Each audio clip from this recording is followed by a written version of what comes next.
Shalom, saudara terkasih dalam Tuhan. Bahagia sekali bisa berjumpa kembali dengan saudara melalui program Renungan Harian Channel 5M bersama saya, Pendeta Ong Handoko Kurniawan. Sebelum kita mendengarkan program Renungan Harian ini, mari terlebih dahulu saya ingin mengajak saudara untuk sama-sama berdoa. Bapa kami yang di surga, dikuduskanlah namamu, datanglah kerajaanmu, jadilah kehendakmu, di bumi seperti di surga.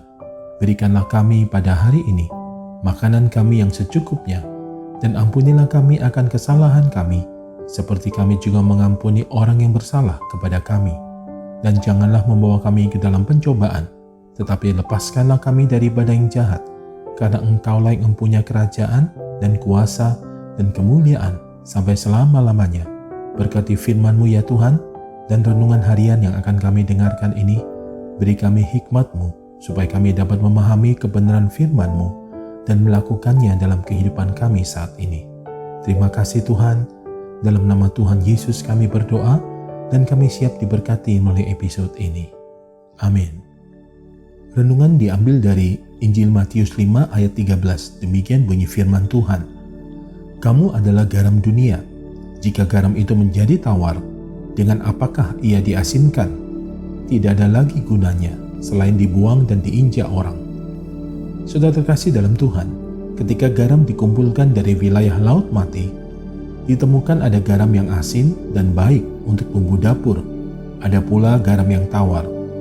Garam yang tawar ini tidak dibuang, tetapi disimpan di Bait Allah di Yerusalem. Pada musim dingin ketika hujan turun, ubin pelataran Bait Allah menjadi licin. Maka garam tawar itu akan ditaburkan untuk mengurangi kelicinan. Begitulah sesuai dengan yang tertulis di Alkitab, bahwasanya garam yang tawar itu diinjak-injak oleh orang banyak. Selain itu, garam memiliki beberapa kegunaan yang menggambarkan bagaimana seharusnya pengaruh orang percaya terhadap kehidupan dunia sekitarnya. Garam biasanya digunakan sebagai penyedap rasa.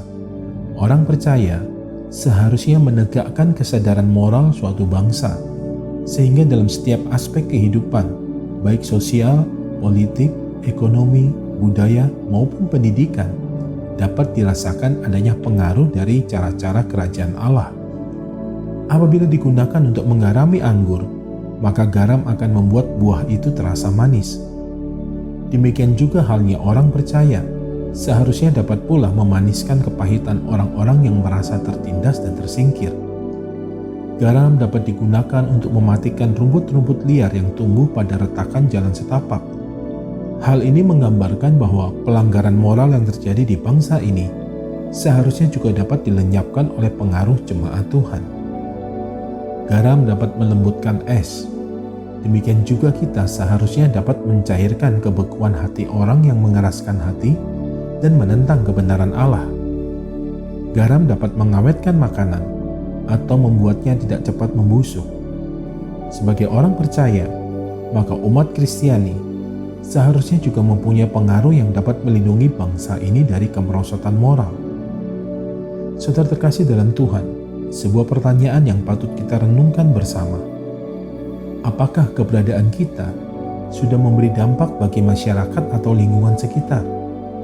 Jangan menjadi garam yang tawar, namun jadilah garam yang memberi rasa dan membawa dampak bagi jiwa-jiwa, bagi lingkungan sekitar. Mari satukan hati, kita berdoa. Terima kasih Tuhan, Engkau telah mengingatkan kami, supaya hidup kami sebagai orang percaya tidak seperti garam yang tawar, namun seperti garam yang asin, yang memberi dampak dalam banyak hal bagi sekeliling kami.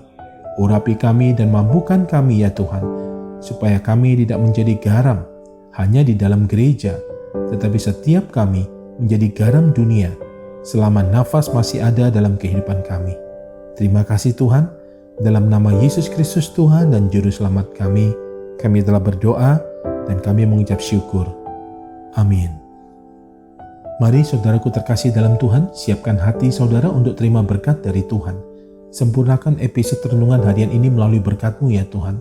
Terimalah berkat Tuhan, damai sejahtera, kasih karunia, berkat anugerah yang berlimpah-limpah, di dalam nama anaknya yang tunggal, Yesus Kristus Tuhan dan Penyelamat kita, di dalam persekutuan yang indah, yang manis bersama dengan Roh Kudus, memenuhi kehidupan setiap kita, saudara dan saya saat ini, bahkan sampai Maranatha, Tuhan datang kembali menjemput kita, dan kita semua akan hidup memerintah bersama dengan Dia sampai selama-lamanya.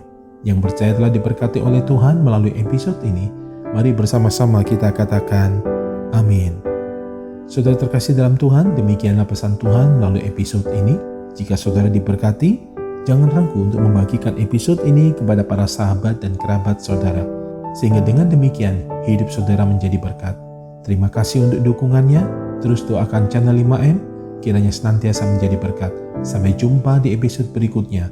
Tetap jaga kesehatan saudara, sehat selalu, dan senantiasa aman dalam perlindungan dan pemeliharaan Tuhan yang ajaib.